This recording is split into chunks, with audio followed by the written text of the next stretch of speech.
Okay, so we've moved into Old Man's Corner, which is the first swim that you come to when you're coming through the gates. It's a lovely little swim. The sun gets you on you again on the evening. The sun just comes down behind those trees. So this water along the dam wall, it's quite a lot of heat, but that is the deepest part of the lake. There's a sluice gate which is just behind me. On the right hand side of that, it's really flat on the bottom. It's gravelly, it's perfect for fishing.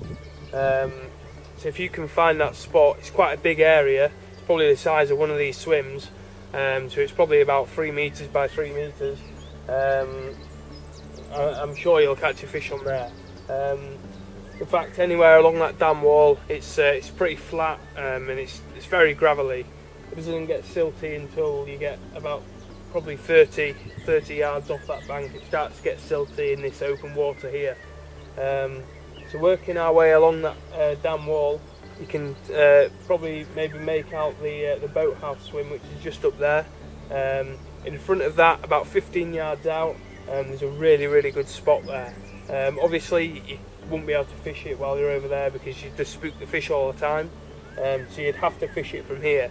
I don't know how I found that spot, but I just put a rod on there because it was really solid, and it's produced a good fish, some fish up to 39, so it's a good little spot that, if you fish it right, that is. You don't want to put too much bait in until later on this year. So past that spot, you've got two little bays which are really interesting. You've got that last bay I talked about in Friendly's number 1, where it starts to come round into a bay. Well, that bay is all yours in this swim, so you can fish straight into there where the sun gets on it all morning. So it's a really good spot. Nice bit of shallow water. And then further to the right hand side, just behind that spot I just spoke about, you've got another little bay where it gets really shallow.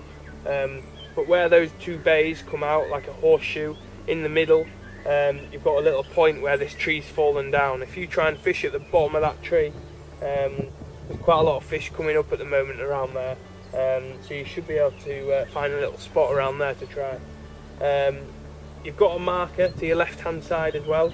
You can fish to the right hand side of that, obviously if the person to your left hand side doesn't mind, because it does intrude a bit into that water, but it shouldn't be too much of a problem. So this swim itself varies in depth a lot. You've got what, 7 foot to 8 foot, maybe 9 foot, and then if you go about 80 to 90 yards straight in front, it goes from 4 foot up to 3 to 2 foot. So you've got very good variation in depth if the weather changes a lot, which at this moment it is changing a lot. At night you've got temperatures down to what, 3, which isn't too low, but it's quite cold. So the fish are going to move into this deeper water along the dam wall. During the day they're going to be under these trees in the shallow water where there's no wind in them bays. Just going to be having a nice little chill around there, so it's a perfect place to try and catch one. So yeah, this swim's got everything really. It's probably one of the most interesting swims, apart from maybe Keith's Corner, which I love that swim. It's just it's a really good swim.